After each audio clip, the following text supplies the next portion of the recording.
Good morning students, welcome to Anjana's class. Students, आज हम पढ़ेंगे क्लास 9 की बुक बीहाइव से एक lesson if I were you. इसका हम पार्ट 2 लेंगे और पार्ट 2 में हम डील करेंगे इसकी समरी से और इस पर बेस्ड क्वेश्चन आंसर्स पे। स्टूडेंट्स, लास्ट लेसन में लास्ट पीरियड में हमने इसका फर्स्ट पार्ट लिया था जिसमें हमने ये प्ले पढ़ा था if I were you. Students, ये हाइपोथेटिकल सेंटेंस होता है जिसमें आई के साथ हमने प्लूरल वर्ब को लिया है वर, यानी जहाँ पर कल्पना की जाती है वहाँ पर हम इस तरह के स्ट्रक्चर का प्रयोग करते हैं और इसमें इसी तरह की कुछ कल्पना की गई है और उस कल्पना का क्या आखिर में क्या अंत होता है, उस प्ले का क्या अंत होता है वो हम पढ़ चुके हैं। स्टूडेंट्स, आज हम उस प्ले को समराइज कर लेते हैं और इससे हमारी याददाश्त थोड़ी फिर से तरोताज़ा हो जाएगी इस प्ले के बारे में और हम इस पे बेस्ड क्वेश्चंस को हम आसानी से सॉल्व कर सकेंगे। तो स्टूडेंट्स, चलिए हम पढ़ते हैं इसकी summary. If I were you, Gerard was a playwright. He had to leave his house to deliver props for a rehearsal. Gerard एक नाटककार था। प्लेराइट मीन्स जो व्यक्ति नाटक लिखता है। He had to leave his house to deliver props for a rehearsal. उसको अपने घर से कहीं नाटक की प्रैक्टिस हो रही थी, रिहर्सल हो रही थी, तो उसके लिए प्रॉप्स लेके जाना था। प्रॉप्स का मतलब ये होता है कि स्टूडेंट्स, जैसे आप लोगों ने कभी रामलीला देखी होगी, उसमें गदा और तलवार इन चीज़ों का प्रयोग होता है, तो ये चीज़ें क्या कहलाती हैं? प्रॉप्स कहलाती हैं। रावण के 10 सिर लगा दिए जाते हैं तो वो भी प्रॉप्स कहलाते हैं। Just then an intruder entered his home. He was carrying a gun. He wanted to kill Gerard and live on his identity. The intruder had committed a murder and was wanted by the police. So he thought of stealing Gerard's identity so that he could live peacefully. He wanted to know details about Gerard before killing him so that he could imitate him well. जब वो ये सामान लौटाने जा रहा होता है उसी समय उसके घर में एक फोर्सफुल एंट्री होती है। एक इंट्रूडर आता है जो उसके बगैर इजाज़त उसके घर में घुसता है। उसके हाथ में एक बंदूक होती है और वो गैरार्ड को मारना चाहता है और गैरार्ड के रूप में रहना चाहता है। इस समय ये जो इंट्रूडर होता है, घुसपैठिया होता है, पहले ही एक हत्या कर चुका होता है और उसकी पुलिस उसके पीछे पड़ी हुई होती है। तो उसने सोचा कि वो गैरार्ड की तरह रह लेगा जिससे कि वह शांति से रह पाएगा। वो गैरार्ड के बारे में जानना चाहता है उसको मारने से पहले, जिससे कि वो उसकी नकल आसानी से बना सके। Gerard said that he was a crook too. Gerard कहता है कि जितना वो बदमाश है उतना गैरार्ड भी है। That if the intruder stole his identity even then he would be chased by the police. तो इसलिए इंट्रूडर अगर गैरार्ड बन भी जाएगा तो भी पुलिस उसको पकड़ लेगी।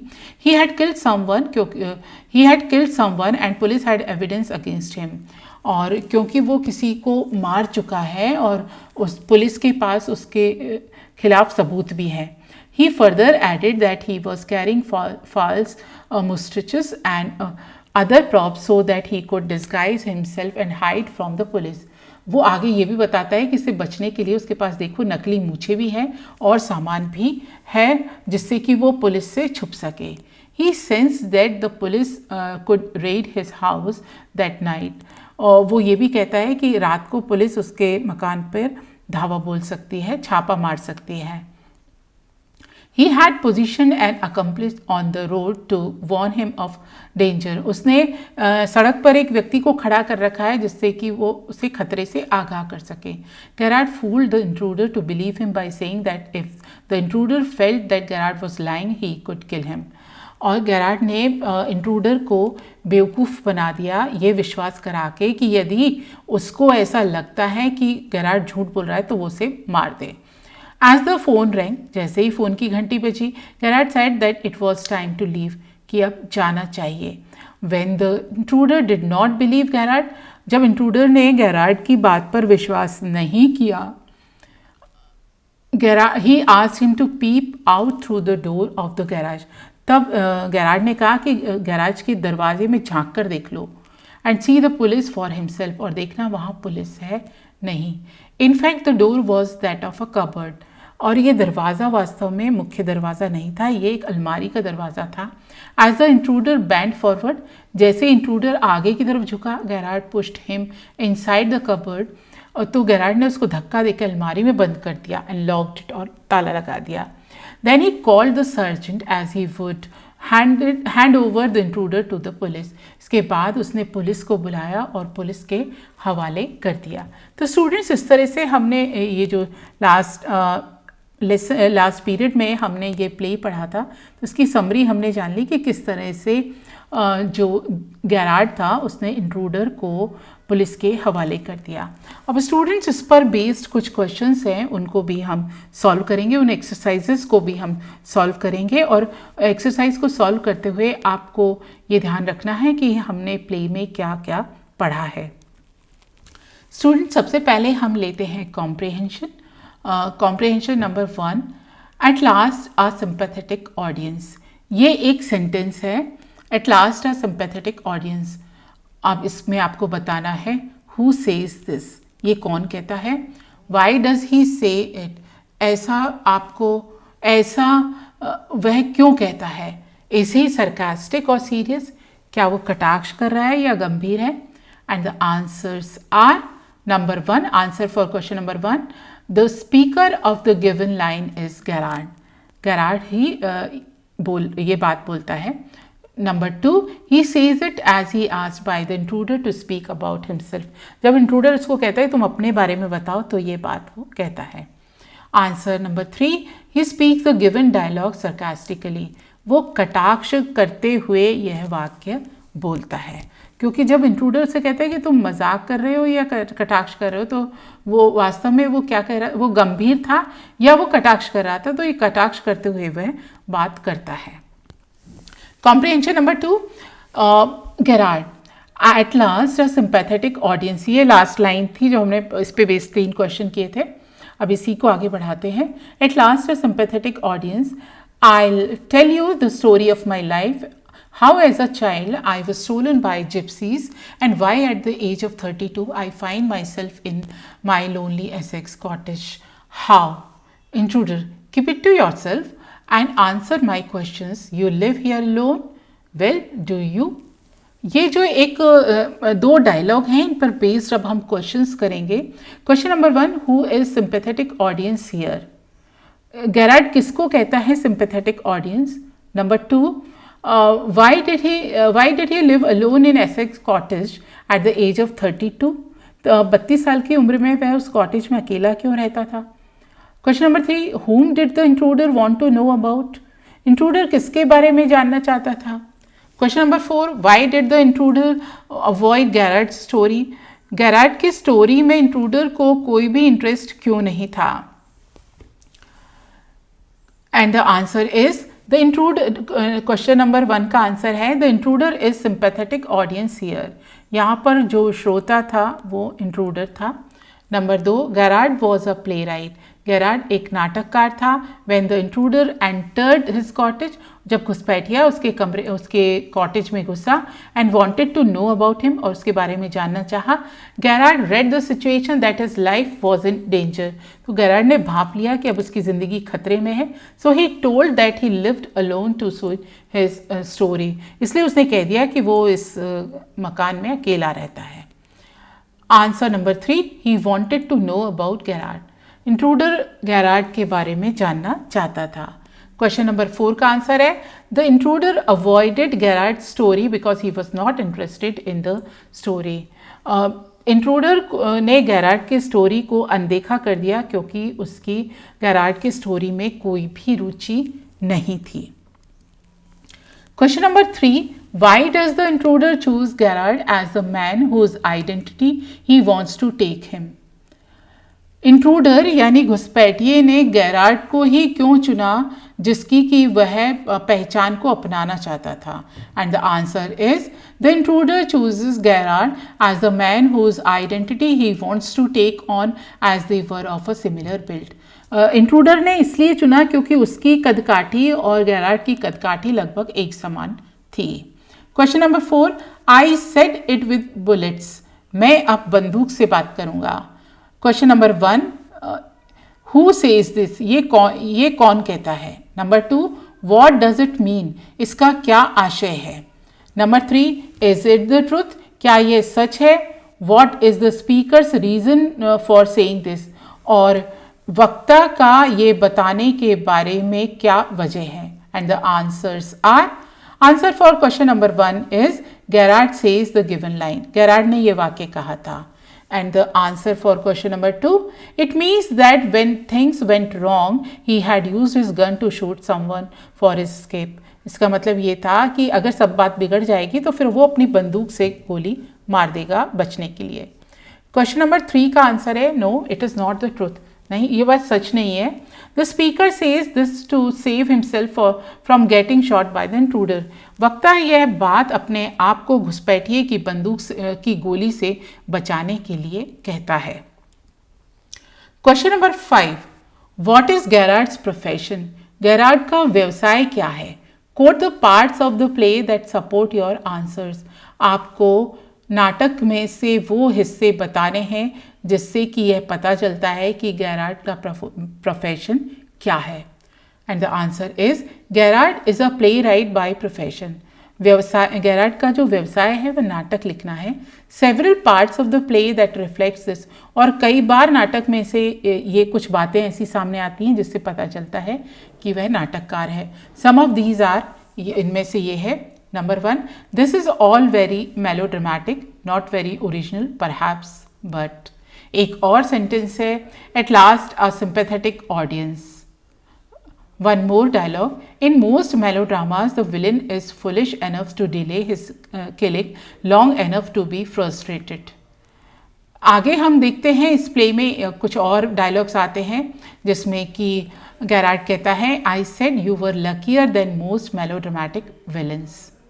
That's a disguise outfit, false mustaches and what not. एक और डायलॉग है, sorry I can't let you have the props in time for rehearsal, I have had a spot of bother, quite amusing, I think I put it in my next play. तो इसमें जो कुछ words है जैसे rehearsal है, villains है, melodrama है, ये कुछ ऐसे डिस्गाइज आउटफिट है, तो ये कुछ ऐसे वर्ड्स होते हैं जिससे पता चलता है कि उसका संबंध नाटक से है और गैरार्ड एक नाटककार है, नाटक लिखने वाला है, प्ले राइट है। Question number 6, you will soon stop being smart. ज़्यादा चतुराई दिखाना भी तुम बंद कर दोगे।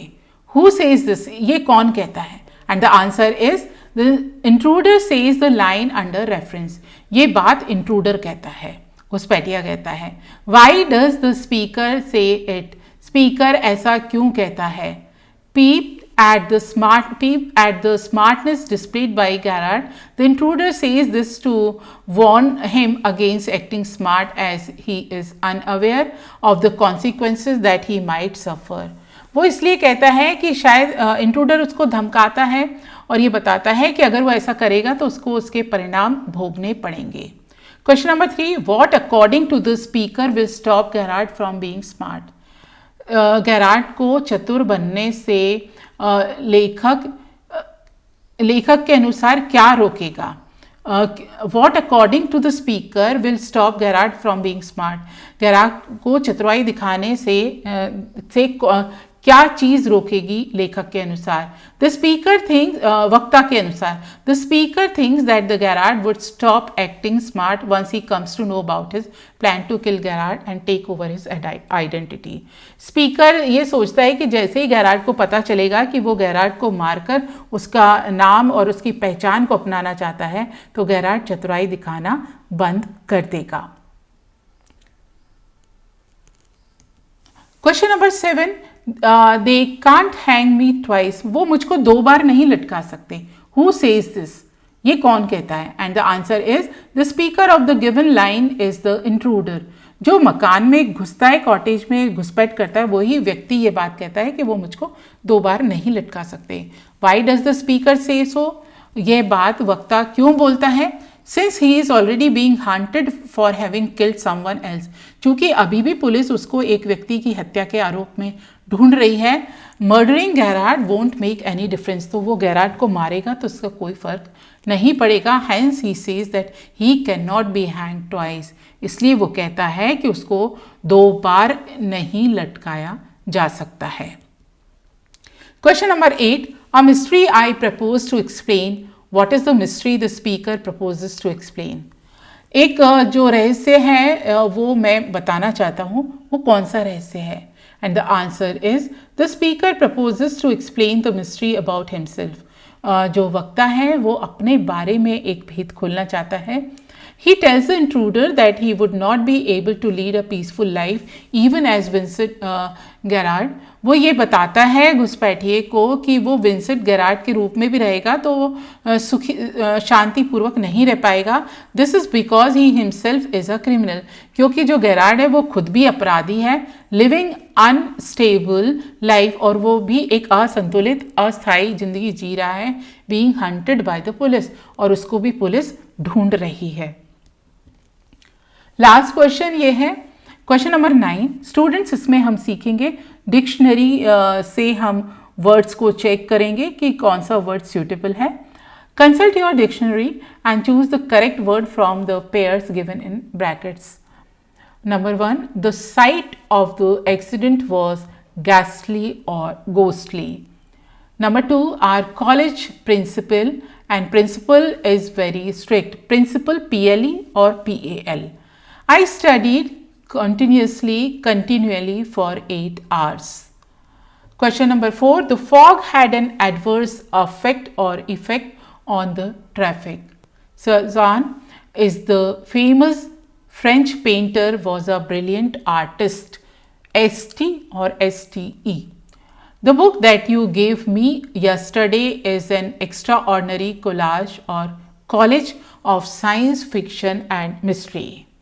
Number 7, our school will host an exhibition on cruelty to animals and wildlife conservation.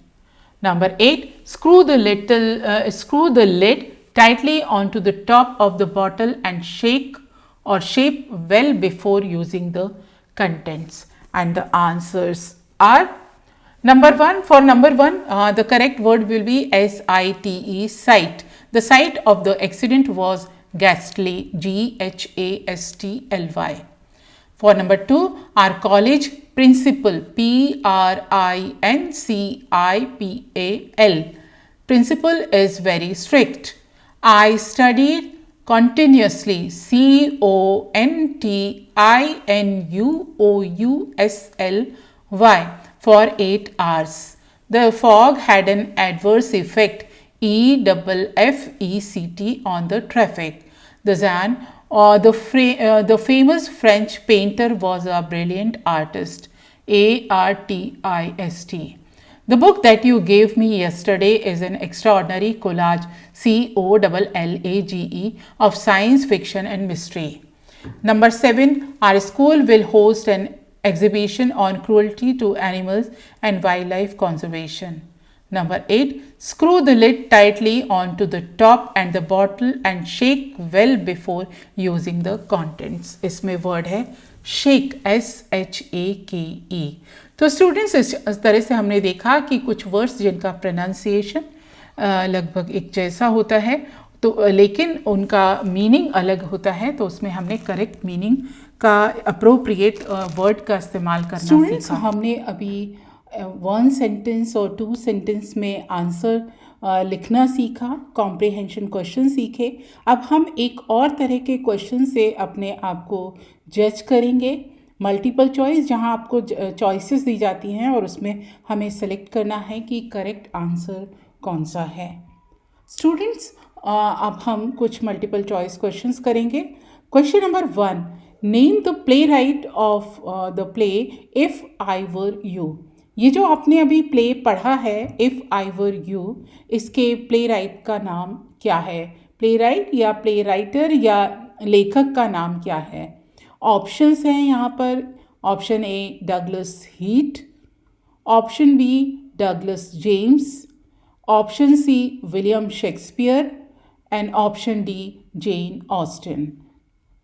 Students, इसका करेक्ट आंसर है बी डगलस जेम्स। आप अपनी कॉपी में इसी तरह से पॉज करिए मोबाइल को और नोट करते जाइए क्वेश्चंस को। ये इम्पॉर्टेंट क्वेश्चंस हैं।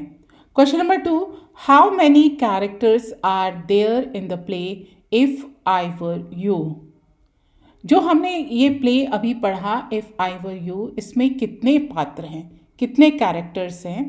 और हमारे सामने ऑप्शन है, ऑप्शन ए 4, 4 पात्र हैं, ऑप्शन बी 2, 2 पात्र हैं, ऑप्शन सी 3, 3 पात्र हैं, ऑप्शन डी 6, 6 पात्र हैं।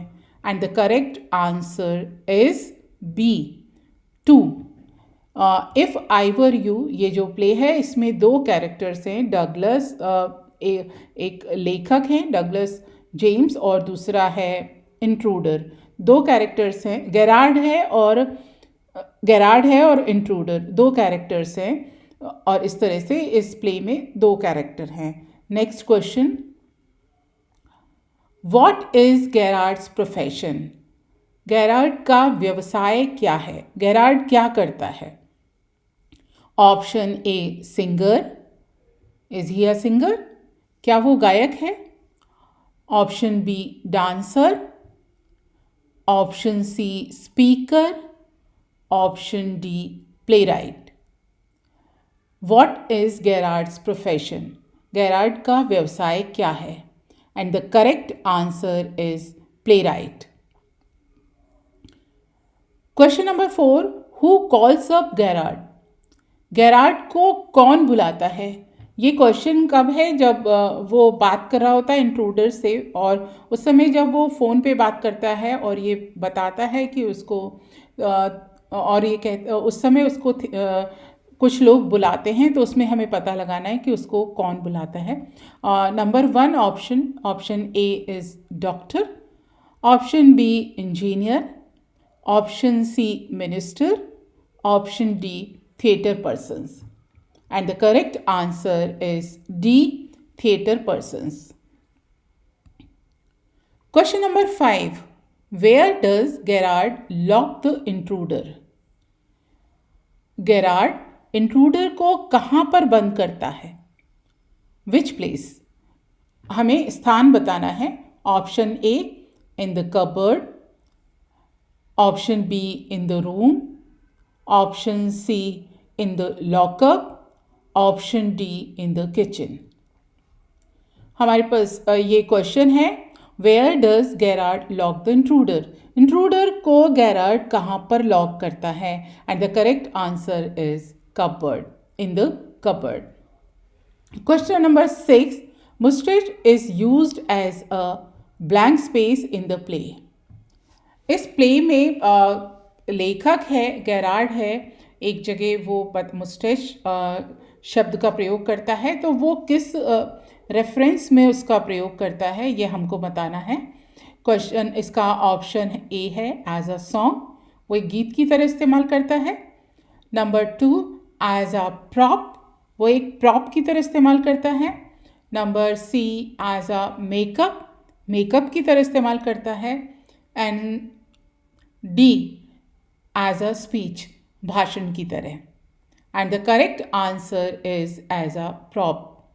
बच्चों, प्रॉप किसी भी नाटक में या डांसर में किसी चीज़ को साथ में लेके, कई बार थाली को लेके नृत्य किया जाता है, तब हम कहते हैं कि इसमें प्रॉप थाली है। कई बार दीपक को लेके डांस करती हैं गर्ल्स, तो उसमें प्रॉप होता है दीपक। कई बार तलवार को लेके डांस करते हैं या नाटक में एक्टिंग करते हैं, तो वो प्रॉप तलवार कहलाती है। तो प्रॉप क्या होगा? प्ले और डांस या किसी ऐसी एक्टिविटी में किसी चीज़ का जो इस्तेमाल किया जाता है वो कहलाता है prop. Question number 7, who is chasing the intruder? Chasing मतलब पीछा करना। Who is chasing the intruder? Option A a teacher, Option B, the police. Option C, a doctor. Option D, an engineer. And the correct answer is B, the police. Question number 8. What is the Christian name of Gerard?